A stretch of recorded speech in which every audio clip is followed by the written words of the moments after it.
भैया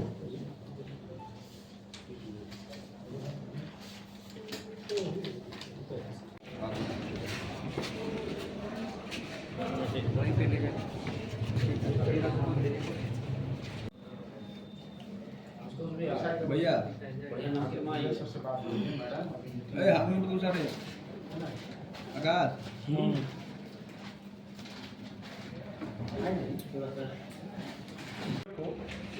रंका थाना अंतर्गत धेंगुरा गांव में एक मुठभेड़ की घटना हुई थी जेजेएमपी के टुन्ने सुराव के दस्ता के साथ में। और उस घटना में हमारे एक थाना प्रभारी रंका को भी हाथ में गोली लगा था। और घटना के उपरांत जो सर्च ऑपरेशन चलाया गया था उसमें एक उग्रवादी पकड़ा गया था और भारी मात्रा में हथियार गोली बरामद हुई। इसी क्रम में अभी कुछ दिन पहले गढ़वा पुलिस की इनपुट के बिना पर जसपुर छत्तीसगढ़ में इस ग्रुप का जो मेन सरगना था टुन्ने सुराव, उसकी गिरफ्तारी हुई थी और उसके पास से भी एक AK-47 राइफल बरामद हुआ था और ढेर सारी गोलियां बरामद हुई। उसकी निशानदेही पे और उसके द्वारा जो कन्फेशन स्टेटमेंट अपना स्वीकारोक्ति बयान दिया गया, उसके आधार पर बताया गया कि उनका ग्रुप का एक मेंबर राहुल केसरी ये घटना के बाद से आंध्र प्रदेश में भीमावरम में कहीं जा कर के वो काम कर रहा है। और इस इनपुट को डेवलप किया गया और इसमें एक सूचना प्राप्त होने पर छापामारी दल का गठन किया गया SDPO रंका के नेतृत्व में। और इनके द्वारा वहाँ आंध्र प्रदेश भीमावरम में जाकर के उसको गिरफ्तार किया गया है और ट्रांजिट रिमांड पे लाया गया है।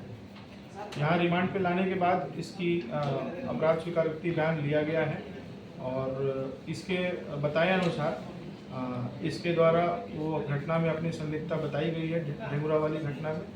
और घटना कारित करने के बाद ये वहाँ से भाग करके जसोबार रंका थाना में ही गांव है, वहाँ इसका एक मित्र रहता है तो उस गांव की ओर गया और गांव से पहले एक जगह पे अपना हथियार, पौच, गोली ये सब छुपा करके और वहाँ से फिर अपने मित्र के घर से निकल गया।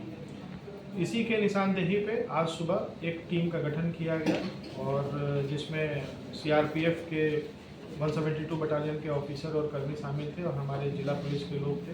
इनके द्वारा जसोबार में घेराबंदी कर इस हथियार को बरामद किया गया।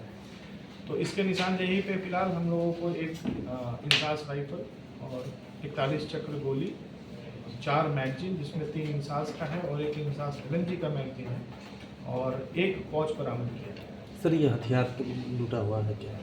बिल्कुल, ये हथियार ये JJMP ग्रुप का ही है और इनके द्वारा भी कहीं ना कहीं से ये लूट के ही लाया गया होगा। हम लोग इसका आर्सनल नंबर से अभी इसको वेरीफाई कर रहे हैं कि किस घटना में ये इस हथियार को लूटा गया है। अब तो ये पुलिस का हथियार है। संख्या पूरी तरह से खत्म हो गया सर। बिल्कुल, इनके 5 गिरोह में लोग थे JJMP में जो कि यहाँ अपना एक संगठन को खड़ा करने का और विस्तार करने की कोशिश कर रहे थे। लगातार आप लोग भी जानते हैं ये लोग संवेदकों को भी धमकी दे रहे थे, कई जगह इन्होंने घटना भी किया है। तो 5 लोग थे, 5 लोग गिरफ्तार हो चुके हैं और कुल मिलाकर के काफ़ी मात्रा में इनके पास से अब तक हथियार और गोली बरामद की गई है, जिसमें AK-47 और इंसास जैसे ऑटोमेटिक राइफल है। सभी पुलिस से लूटा हुआ हथियार था सर? हाँ, AK-47 और जो इंसास बरामद हुआ है ये कहीं ना कहीं पूर्व में पुलिस से लूटा गया होगा। हम लोग इसका जांच कर रहे हैं।